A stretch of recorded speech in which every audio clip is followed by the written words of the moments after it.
Muito bom, meus irmãos, a paz do Senhor Jesus. Estamos começando a TV Ágape, a TV da sua família. Não saia daí, se ajeite, porque o programa de hoje está uma bênção, do começo ao fim. Para ficar melhor, já dá o like aí, compartilha lá para os seus amigos, para os seus parentes. Vamos alcançar mais vidas. Aqui do lado também tem um chat, tem um bate-papo para você interagir, vão participar conosco. Hoje, como eu disse, o programa está um espetáculo. Então, sem perda de tempo, nós já vamos aí para o nosso primeiro quadro. Bom, meus amigos, esse é o nosso quadro onde nós trazemos assuntos do dia a dia e aplicamos nele a nossa cosmovisão, a visão do cristianismo acerca de determinado assunto. E hoje eu quero falar com vocês sobre algo que aconteceu ontem, na terça-feira, que foi a morte de um dos maiores teólogos reformados que nós tivemos assim no presente século, que é o John MacArthur. Nós temos várias bíblias, livros, nós temos uma bíblia comentada por ele. Ele foi um dos grandes influenciadores até da nova leva de influenciadores dentro do cristianismo na visão mais reformada. Ele é o autor da frase: o máximo que a morte pode nos fazer é nos entregar para Deus. Ela revela uma das verdades mais profundas e consoladoras da Bíblia. Então eu queria falar com vocês hoje um pouco sobre a morte, sobre a perspectiva bíblica que nós temos sobre a morte. A morte, ela não é algo natural para nós. A nós, humanos, a morte é algo que nos constrange, é algo que nos traz medo, é algo que nós sabemos que não temos controle. Como nós fomos criados para vivermos eternamente, mas como consequência do pecado, a morte entrou em nossas vidas. Nós vemos que é como se tivesse uma falha em nós quando ouvimos a palavra morte. Nós vamos ver que em Romanos 5,12 vai dizer que a morte, ela é uma realidade inegável, ela é universal, mas para nós ela não é o fim absoluto, ela é uma transição. A Bíblia vai nos ensinar que a morte física é a separação da alma e do corpo, mas ela não é a aniquilação da existência. Em Eclesiastes 12,7 vai deixar isso extremamente claro para nós. Em vez de ser um salto para o vazio, a morte se torna um portal para a presença de Deus. A frase que nós destacamos aqui hoje para falar que a morte, ela é um mensageiro que nos entrega para Deus, ela mostra para nós que ela não tem um poder final sobre a vida do cristão. Ela não rouba a alma nossa da presença do Senhor e nem pode nos separar do seu amor. Isso se baseia nas promessas de Jesus em João 11, 25 e 26. Eu sou a ressurreição e a vida, e aquele que crê em mim, ainda que morra, viverá. E todo aquele que vive e crê em mim, este nunca morrerá. O poder de Deus, ele é maior do que a morte. Ele tem as chaves da morte e do inferno. Então, nós que somos cristãos, o que seria ser entregues a Deus? Significa que nós iremos entrar em sua presença, significa que nós iremos desfrutar daquilo que nós ansiamos por toda a nossa vida. Ser entregues a Deus quer dizer que nós somos libertos do sofrimento, porque a Bíblia nos promete que na presença de Deus não haverá mais dor, nem tristeza ou choro. A morte é o fim das aflições terrenas. Comunhão plena com Cristo. Paulo, ele até expressava o desejo de partir e estar com Cristo, o que era muito melhor em Filipenses. A morte, ela nos leva a uma comunhão ininterrupta e perfeita com o Senhor Jesus. A ressurreição e a glória da vida futura. A entrega a Deus da morte é o prelúdio da nossa ressurreição e um corpo glorificado na volta de Cristo, como foi nos descrito em 1 Coríntios 15, nos versos 52 a 54. A morte, ela não detém o corpo para sempre, pois ele será transformado à semelhança do corpo glorioso de Jesus. E também ela é a consumação da nossa fé. A morte, ela marca a transição da fé para a visão do espelho, para a face com Deus. Então, meus irmãos, por mais que nós iremos sim passar pelo luto, pelo sofrimento, a dor da perda, a morte para nós, ela também é um sinal da esperança, porque ela vai nos lembrar que a vitória de Cristo sobre a morte, ela também se estende a nós, ela transforma o temor da morte em uma esperança gloriosa, pois aqueles que pertencem a Deus, a morte não é um ponto final, mas é um meio de entrar eternamente em sua presença. É com o Senhor, pastorzão. Muito obrigado, pastorzão Zilton. Seu quadro, como sempre, uma bênção. Essa semana, nós estamos com o Congresso das Mulheres. Iniciou ontem e vamos até domingo, lembrando, né, que não é só para as mulheres, é para toda a igreja. E vamos colocar a agenda também para você saber os dias de culto. Pessoal, eu quero passar a agenda da igreja para você conferir e saber tudo que está acontecendo na igreja. Então vamos lá. Segunda-feira nós temos o culto de oração a partir das 19h30. É o culto onde a gente ora como igreja e quero você aqui com a gente. Toda terça e quinta nós temos culto nos lares. Nós temos uma equipe aqui muito boa, muito bem preparada para levar o evangelho até a sua casa. Quando você quiser um culto na sua casa ou na casa de alguém, nos procure que a gente agenda. Quarta-feira, culto da vitória. Esse culto é maravilhoso. Nós damos uma oportunidade para os pregadores e pregadoras da casa, que por sinal são excelentes. Nesse culto também tem um momento onde nós levantamos um clamor pelas causas impossíveis. Sexta-feira, culto da palavra. Nós, toda sexta-feira, eu, na maioria das vezes, compartilho aqui com você um estudo sobre um capítulo da Bíblia ou sobre um personagem. É um culto para aquele que gosta da palavra, aquele que quer aprender um pouquinho mais. Na quinta-feira, nós estamos aqui, né, na TV Ágape às 21 horas. No sábado, nós temos o culto dos adolescentes às 17 horas, onde nós ensinamos os nossos filhos desde cedo o caminho da igreja, como cultuar ao Senhor. E ainda no sábado, às 19h30, nós temos o culto dos jovens, o culto da mocidade. Se reúne aqui todo sábado, faz uma festa, um grande culto ao Senhor. No domingo, nós temos às 9 horas a nossa EBD, a nossa escola bíblica, é onde nós separamos um tempo maior para o aprendizado do Evangelho, para você que gosta de Bíblia mesmo, todo domingo às 9 horas. E no domingo também nós fazemos a classe do batismo. Para aqueles que querem batizar, tem uma classe à parte. Domingo à noite, 19 horas, é o culto da família, onde nós nos reunimos aqui, vem muita gente. Nós apresentamos a nossa semana no altar de Deus, nós consagramos a nossa semana. E uma última coisa, nós temos aqui na igreja também vários ministérios, ministério de adolescente, das crianças, intercessão, mas eu quero falar de um especial, é o projeto social, para você que gosta de trabalhar nessa área. Tem uma equipe aqui que ajuda com alimentos, na época do frio junta as roupas, enfim, você que gosta também desse trabalho, vem aqui participar com a gente. Essa é a agenda da igreja, venha ajudar conosco. Agora que você já sabe a agenda da igreja, não tem desculpa, hein? Te aguardo aqui. Esse final de semana, sábado e domingo, nós tivemos aqui a presença do pastor Ronaldo Lanes, da Igreja Batista Ebenezer, lá de Espera Feliz, meu amigo há mais de 20 anos. Vamos conferir os takes do culto e depois uma entrevista com ele. Meus irmãos, a paz do Senhor, nós estamos aqui finalizando, esses dias com o pastor Ronaldo, que veio lá de Espera Feliz, ter esses dias com a gente, com a presença do Senhor. Pastor, muito obrigado, primeiramente, pela sua presença, pela sua família aqui. Fala para nós um pouquinho como é que foi esses dias de conferência bíblica na presença do Senhor. Sim, com certeza. Bom, para mim é um privilégio enorme estar aqui com os irmãos, né, principalmente pelo relacionamento que eu tenho com o pastor Wallace, né, já de longas datas já, né, um homem abençoado, um homem de Deus, e que teve... Nós já temos esse contato desde a época de seminário dele, ele fez seminário lá na igreja onde eu pastoreio, e ele sempre fez diferença, ele era diferenciado do pessoal. Então, quando eu vim a primeira vez aqui, sabe, eu voltei mais abençoado do que eu abençoei, eu creio, sabe? Eu senti que a igreja foi muito receptiva, foi uma bênção, e dessa vez não foi diferente, sabe? Foram dias maravilhosos, né?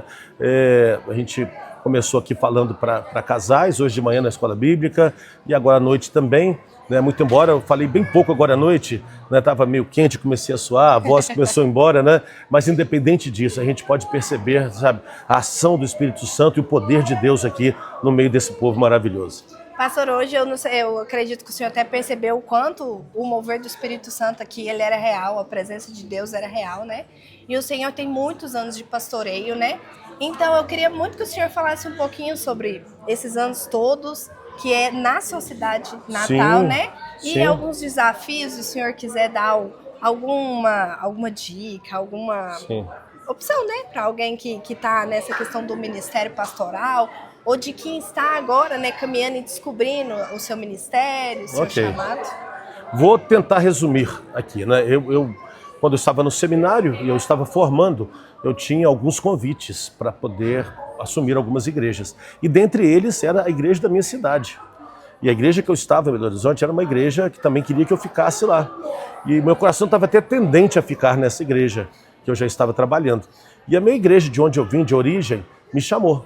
E algum colega meu, lá de uma cidade chamada Barro Duro, no Piauí, falou assim, não vá para a sua cidade, porque ele foi para a cidade dele e se deu mal, ele voltou. Ele falou, o profeta não tem honra na sua terra. E eu comecei a orar ao Senhor, que eu não queria fugir da direção daquilo que Deus tinha para mim. E aí, um professor meu de grego, e ele me procurou numa tarde, um homem de Deus. Deus sabia que aquele homem era um homem que eu ouviria sem questionar. E ele me procurou e falou assim, bom homem, ele tinha essa mania de falar com a gente. Ele falou assim, olha, você está formando, vá para a Espera Feliz, submete ao Jurandir e Deus será contigo. Jurandir era o pastor, que era o pastor da igreja lá, que estava me convidando para ir assumir. E eu tomei isso como direção de Deus, resolvi atender esse convite e assumi, e durante esses 32 anos que eu pastoreio lá, eu tenho 32 anos de ministério pastoral lá nesta igreja, onde eu voltei para Jesus nela, e tenho 32 anos de casado também. E nesses 32 anos foi só conquista, só bênção, sabe? Deus me honrou em todos os aspectos, não tive nenhuma dificuldade durante esse tempo, sabe? E, né, foi só alegria, só bênção mesmo. E nesses 32 anos, teve muitos momentos difíceis, eu acredito, mas em algum momento o Senhor pensou assim, não dá mais, agora eu quero parar. Teve, com certeza. Eu acho que isso é comum na vida de muitos pastores, né? Chega um momento em que às vezes vem as lutas, se agravam em alguma circunstância, em alguma situação, que às vezes dá vontade de desistir. Chegou uma época que a igreja estava crescendo, estava multiplicando, tinha batismo todos os meses, mas eu entrei num esgotamento, num cansaço, e eu chamei um pastor amigo meu e falei assim, olha, me leva daqui porque eu vou ser auxiliar de algum outro ministério, não vou ficar aqui. Ele falou, Deus te falou? Eu falei, não, é a minha vontade. Ele falou, não, então vai orar porque o seu lugar é aqui. E eu superei aquilo, passou aquele momento de crise, sabe? Por uns 2 momentos eu tive um cansaço, sabe, um esgotamento, mas eu superei, consegui romper, né, e estamos caminhando. Agora, em relação à igreja aqui, eu acho a igreja aqui muito receptiva, a igreja é muito calorosa e a igreja é muito aberta para receber a palavra. Você, quando está ministrando, você percebe os irmãos recebendo a palavra mesmo. Quando você faz apelo, os irmãos atendem o apelo e isso é muito bom, sabe? A gente pode perceber que as pessoas estão abertas para o mover de Deus, isso é maravilhoso. Pastor, quero te agradecer mais uma vez pela sua presença, por o Senhor ter dado uns 100 anos atrás para o Senhor, porque nós sabemos o ministério que o Senhor carrega, né? Nós sabemos que o pastoreio, ele tem uma grande responsabilidade, mas eu sei que o Senhor é com o Senhor. Então, muito obrigada. Será um prazer receber o Senhor conosco. Nós já estamos com saudade do seu jeitinho alegre, divertido, espontâneo. Então, muito obrigada, viu? É um prazer ter o Senhor conosco, viu? Amém, por nada. Eu que agradeço, né, a oportunidade de estar com vocês, Amém. Tá bom? Muito obrigada, Nada, viu, pastor? Pastor Ronaldo esteve conosco, foi uma honra recebê-lo aqui esses dias. Estamos quase chegando ao fim. Não esqueça aí de dar o like e nem de compartilhar, ainda dá tempo. Temos mais um quadro aqui agora muito edificante, é o quadro da Adra, vamos conferir. Olá, meus irmãos, cumprimento vocês com a paz do Senhor. Nós estamos aqui para mais uma série de estudos, os Encontros de Jesus. E hoje eu gostaria de falar de um encontro de Jesus, particularmente um dos meus favoritos ali do Novo Testamento. E ele é tão importante e tão rico de detalhes que ele se encontra ali nos 4 sinóticos, né? Em Mateus, Marcos, Lucas e João. Mas hoje nós vamos ler apenas o texto de Lucas 5, do 1 ao 11, que é conhecido ali como a pesca maravilhosa de Simão, ou a chamada ali de Simão, né, para que ele seguisse Jesus. Vamos ver o que a Bíblia fala e o que esse encontro de Jesus com este homem fez na vida desse discípulo. Aconteceu que ao apertá-lo a multidão para ouvir a palavra de Deus, estava ele junto ao lago de Genezaré. E viu 2 barcos junto à praia do lago, mas os pescadores, havendo desembarcado, lavavam as redes. entrando num dos barcos, que era o de Simão, pediu-lhe que afastasse um pouco da praia e, assentando-se, ensinava do barco as multidões. Quando acabou de falar, disse a Simão: faste ao largo e lançai as vossas redes para pescar. Respondeu-lhe Simão: mestre, havendo trabalhado toda a noite, nada apanhamos, mas sob a tua palavra lançarei as redes. Isto fazendo, apanharam grande quantidade de peixes e rompiam-se as redes. Então fizeram sinais aos companheiros do outro barco para que fossem ajudá-los. E foram e encheram ambos os barcos, a ponto de quase irem a pique. Vendo isso, Simão Pedro prostrou-se aos pés de Jesus, dizendo: Senhor, retira-te de mim, porque sou homem pecador. Pois à vista da pesca que fizeram, a admiração se apoderou dele e de todos seus companheiros, bem como de Tiago e João, filhos de Zebedeu, que eram seus sócios. Disse Jesus a Simão: não temas. Doravante será pescador de homens. Ou em outras traduções, de agora em diante será pescador de homens. E arrastando eles aos barcos sobre a praia, deixaram tudo e o seguiram. Quero trazer aqui algumas lições para você sobre esse texto. Diversas são as aplicações, mas hoje nós vamos, pelo tempo, ficar apenas em 3 aplicações. Nós sabemos aqui que Simão, ele era um pescador profissional. E é muito estranho que ele não tenha pescado nada, principalmente ali naqueles rios, naqueles mares que eles ficavam, porque eles davam produtividade de peixes. Então, nós entendemos que eles estavam ali lavando as suas redes, frustrados, tristes, talvez cansados, né, do esforço da pesca ter sido em vão. Mas Jesus, a palavra fala que ele notou que eles estavam ali lavando as suas redes, lavando ali, preparando para o próximo dia. E eu ouso dizer que Jesus gosta muito de pessoas desse jeito, que apesar de não terem visto os peixes, continuam e não param, não desistem, continuam lavando suas redes. E por causa disso, Jesus se apodera ali do barco de Simão, ele pede licença e ele prega o evangelho, né? Ele usa o barco de Simão, ele sobe ali na proa do barco e continua pregando ao povo que estava ali. E Simão, prontamente, né, mesmo frustrado, entristecido ali com a sua pesca, empresta o barco a Jesus. Isso daqui nos traz uma segunda lição, que o evangelho é a prioridade, o ensino é a prioridade. O milagre ele vai vir, mas ele não é aquilo pelo qual Jesus nos pede para viver. Ele pede que nós emprestemos nossos barcos, emprestemos nossos ministérios, nossas profissões, para que o evangelho seja conhecido e não os milagres que ele fez na nossa vida. Então, antes do milagre, sempre o evangelho. E por fim, qual foi o maior impacto que teve na vida de Simão no encontro dele com Jesus? Qual foi o maior impacto? Nós podemos perceber que ele era um pescador de peixes, mas a partir do momento que ele percebeu aquela pesca milagrosa, aquele tanto de peixes que aconteceu ali deles conseguirem pescar, ele vai até Jesus, fala: meu Deus, Jesus, se afasta de mim, eu sou um homem pecador, né? O Senhor não precisa de estar perto de mim. E reconhecendo a sua miserabilidade, reconhecendo o seu estado de pecador, Jesus dá para ele uma chamada, um propósito de vida maior. E a palavra fala que ele deixou tudo e seguiu Jesus.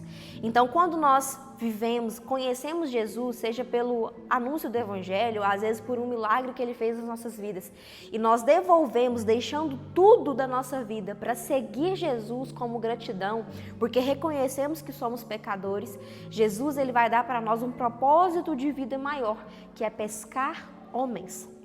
Simão não estaria mais pescando peixes, mas ele seria um pescador de homens. Mas esse tipo de privilégio só vai encontrar quem devolve a Jesus os milagres que ele fez com a sua vida, deixando tudo e o seguindo. Então, se você encontrou Jesus por aí, às vezes Jesus curou você, curou alguém que você ama, fez algo pelo qual você orou e desejou muito, devolva a sua vida para ele. Devolva para o evangelho a sua vida, porque eu tenho certeza que vai ter um propósito maior por trás. E você não vai conhecer só Jesus, o dono do mar, o dono dos peixes, mas você vai conhecer o Jesus que também pesca gente. Então, esse é o impacto de se encontrar como pescador de gente. Você ganha um propósito de vida muito maior. E de pescador de peixes, você vai virar um pescador de homens. Então é isso, espero que essa palavra tenha falado com você, assim como ela fala muito ao meu coração, e que ela te abençoe no decorrer dessa semana. Até mais. Estamos quase chegando ao fim. Agora é o momento da palavra. A mensagem de hoje está muito especial. Vamos ouvir a palavra de Deus. Pessoal, eu quero compartilhar uma palavra com você, que está no livro de Gênesis, capítulo 21, diz assim: visitou o Senhor a Sara como lhe dissera, e o Senhor cumpriu o que lhe havia prometido. Sara concebeu e deu à luz a um filho, a Abraão na sua velhice, no tempo determinado de que Deus lhe falara. Ao filho que lhe nasceu, que Sara lhe dera à luz, pôs Abraão o nome de Isaque. Isaque circuncidou a seu filho, segundo Deus lhe havia ordenado. Tinha Abraão 100 anos, quando lhe nasceu Isaque, seu filho, e disse Sara: Deus me deu motivos para sorrir. Todo aquele que ouvir isso vai rir-se juntamente comigo. E acrescentou: quem diria que que Sara amamentaria um filho? Pois na sua velhice lhe dei um filho. Isaque cresceu e foi desmamado. No dia em que o menino foi desmamado, deu a Abraão um grande banquete. Vendo Sara que o filho de Agar, a egípcia, o qual ela dera à luz a Abraão, caçoava de Isaque, ela disse a Abraão: rejeita essa escrava e o seu filho, porque o filho dessa escrava não será herdeiro com Isaque, meu filho. Isso pareceu muito penoso, aos olhos de Abraão por causa de seu filho. Disse, porém, Deus a Abraão: não te pareça isso mal por causa do moço e por causa da tua serva. Atende a Sara em tudo que ela te disser, porque por Isaque será chamada a sua descendência. Meus irmãos, é quase impossível nós falarmos de Abraão e não associar a palavra promessa. É quase impossível. Se você ler Gênesis capítulo 12, Abraão morava lá em Ur dos Caldeus, ele tinha 75 anos, e Deus vai aparecer para ele, lhe fazendo 7 promessas.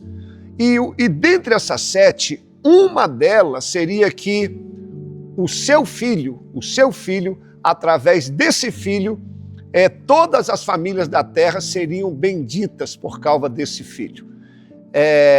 Essa promessa aqui já apontava para Jesus. Mas o problema dessa promessa é que Abraão, além de ser velho, a sua mulher, Sara, ela era estéril. Então a promessa que Deus fez fugiu do campo da lógica, mas mesmo assim, Abraão creu, Abraão prosseguiu, ele saiu da sua terra e foi para o lugar que Deus havia prometido.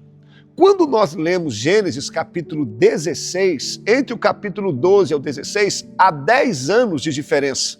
Abraão agora já está com 75 anos e Sara com 75, tá? E ali a Bíblia diz que Sara vai falar para Abraão: Deus tem me impedido de dar filhos. Vamos pegar a minha serva Agar para que você deite com ela. E fazendo assim, eu serei recompensada ou terei a minha vida edificada sobre ela. Por que Sara está dizendo isso? Porque uma mulher que não gerasse filho na cultura dela não era considerada parte da família e era até considerada uma mulher desprezada por Deus. Então ela está pegando uma cultura da época, porque dentro do código de Hammurabi, que era o código de ética que eles seguiam naquela época, uma mulher estéril poderia pegar sua serva e dar para o seu marido, para ele ser filho, e o filho dela seria considerado da Sara. Qual foi um dos erros de Sara? É achar que a promessa que Deus tinha para Abraão excluía ela. Não, a promessa de um filho não era só para Abraão, Sara estava inclusa. Deus é Deus da família. Deus é Deus que quando libera a promessa para um dos cônjuges, a promessa agora vai abranger todos. E aqui eu já quero te lembrar, a promessa vai atingir você, vai atingir o teu cônjuge, vai atingir os teus filhos, toda a sua casa, toda a sua família está incluída nos planos, nas promessas que Deus fez. Você não precisa dar jeitinho, você não precisa fazer das suas maneiras para que o milagre aconteça. Só que agora Agar vai engravidar e vai vir Ismael. tá? Até aí tudo bem. Quando nós chegamos no capítulo 21 que eu li, já se passaram agora 25 anos. Então, se Abraão tinha 75 no capítulo 12, no capítulo 21, ele já se passaram 25 anos, ele está com 100 anos. Abraão está mais velho, o seu corpo mais amortecido, e Sara, que já era estéril, a madre dela já está fechada. Mas olha como que começa o texto. Visitou o Senhor a Sara e lhe cumpriu o que lhe havia prometido. A palavra visitar aqui significa olhar, agir, intervir. A palavra visitar significa mudança de destino. A palavra visitar significa chegou o tempo certo. A palavra visitar significa realizar o improvável. 25 anos se passaram, Abraão já está mais velho e Sara estéril, mas quando chega a visita de Deus, a madre se abre. Quando chega a visita de Deus, o velho se torna pai. Quando chega a visita de Deus, o impossível acontece. O que eu quero te lembrar aqui nessa mensagem para você não esmorecer? Talvez você está falando, pastor, Deus me fez uma promessa há 5, a 10, 15, 20 anos atrás. Eu estou mais velho, eu olho para a minha volta, parece que não vai acontecer. Uma visita de Deus vai mudar. Uma visita de Deus vai mudar essa situação. Uma visita de Deus, a enfermidade vai embora. Uma visita de Deus, a porta se abre. Uma visita de Deus, Ele muda a tua história, Ele muda o seu destino. Eu só quero te lembrar algo. Se uma visita de Deus faz tudo isso, uma visita. Agora, sabe o que a Bíblia diz? Que Deus não é visita em nós. O que é uma visita? É alguém que chega e vai embora. Deus não é visita, nós somos morada de Deus. Quando nós aceitamos a Cristo, agora nós somos morada do Altíssimo, Deus habita em nós. Se uma visita de Deus faz tudo isso, imagina quando nós somos morada. Então recebe essa palavra aí, não esmoreça a tua fé. Não desanime no seu coração, porque vai chegar o tempo certo, vai chegar a hora que o Senhor vai cumprir aquilo que lhe havia prometido. Mas algo vai acontecer aqui no texto. Quando Isaac nasce, ele já está com 3 anos, eles estavam fazendo a festa do desmame. O que é o desmame? Você sabe, a criança, ela depois dos 3 anos, ela não vai mais se alimentar no seio da mãe. É uma mudança de alimentação e um símbolo de crescimento. E eles tinham o hábito de fazer uma festa quando acontecia o desmame. Mas justamente nesse dia, na grande festa, eles celebrando o milagre, Ismael, lembra do Ismael, o filho da carne? O filho que não era para ter vindo? A Bíblia diz que ele estava caçoando de Isaac. Vamos fazer um paralelo. A carne zombando da promessa. Aquilo que é do homem zombando daquilo que vem de Deus. Então eu quero te dar um segundo ensinamento aqui. Cuidado, hein? Cuidado para que a carne não zombe do espírito. Cuidado para que a incredulidade não zombe da tua fé. Porque nós estamos vivendo um momento assim tão caótico que nós somos tentados a deixar a carne falar mais alto. Nós somos tentados a deixar a incredulidade falar mais alto que a fé. Não permita que o Ismael zombe de Isaac. Não permita que a incredulidade queira falar mais alto que a fé. Justamente naquela festa, aí Sara, ao observar aquilo, ela chama Abraão e diz: Abraão, manda essa mulher embora com teu filho. Ela não pode ficar zoando da promessa, ela não pode fazer isso. Só que isso pareceu penoso aos olhos de Abraão. Por quê? O menino tem 17 anos, já tem 17 anos que Abraão vive com ele. E outra, é filho. Pode ser feito da maneira errada, mas é filho, tem um sentimento, já tem uma história. Só te lembrando que tudo isso aconteceu no meio de uma festa. Quando Abraão fica triste, Deus diz para ele: Abraão, escuta a tua serva, escuta a tua esposa, manda o menino embora, porque a promessa que eu tenho para você é sobre Isaac. Não temas fazer isso, porque eu estou no controle. Sabe o que aconteceu? E a gente ora aqui. Deus teve que estragar a festa de Abraão. Deus teve que pegar aquele momento tão festivo, tão maravilhoso, que era uma festa do desmame. Deus permitiu, no meio daquela situação, discussão, zombaria, tristeza, despedida. Deus acabou com a festa. Para quê? Para que a promessa permanecesse. Então eu te lembro, e a gente ora, muitas vezes Deus vai ter que parar a nossa festa. Muitas vezes Deus vai ter que parar algumas coisas das nossas vidas, a gente não vai entender, a gente vai ouvir coisas que não gostaria de ouvir, a gente vai ter que abrir mão de coisas que a gente não queria abrir, porque a gente ama o Ismael, mas se Deus não interrompe a festa, a carne continuaria zombando do Espírito. Aquilo que é do homem continuaria prevalecendo sobre aquilo que vem de Deus. Você teve a sua festa interrompida? Deus mudou algumas coisas na sua vida, Deus mudou alguns planos, justamente quando você estava numa festa, justamente quando tudo parecia bem, Deus atrapalhou sua festa. Descanse, a festa acabou, mas a promessa permaneceu. A festa foi interrompida, mas a promessa ainda está de pé. O Isaac vai ficar, aquilo que Deus liberou para você vai ficar. Então é necessário Deus interromper algumas festas, para que a carne vá embora, para que o Ismael vá embora e aquilo que é do céu permaneça. Deus sabe o que faz. Vamos orar? Vamos falar com Deus. Vamos orar. Senhor, eu quero apresentar cada vida que ouviu essa palavra. Às vezes, como Abraão e Sara, nós estamos num momento de festa, num momento festivo, contemplando parte do milagre que o Senhor nos deu. Mas a gente, sem entender, a gente vê a nossa festa sendo interrompida. Às vezes a carne quer zombar das coisas do Espírito, aquilo que é do homem quer prevalecer sobre aquilo que o Senhor nos deu. A gente ouve o que não quer, a gente abre mão de coisas que não gostaria de abrir, mas no final a gente entende que o Senhor teve que parar a nossa festa. A festa tem que ser interrompida para que a promessa permaneça. Senhor, nós não entendemos, mas a gente crê na Tua soberania. Eu quero entregar essa família que está ouvindo essa palavra, esse homem, essa mulher. Eu não sei o que de fato aconteceu, eu não sei o que eles estão perdendo, mas que eles possam confiar em Ti, que eles possam crer que o Senhor está cuidando de tudo.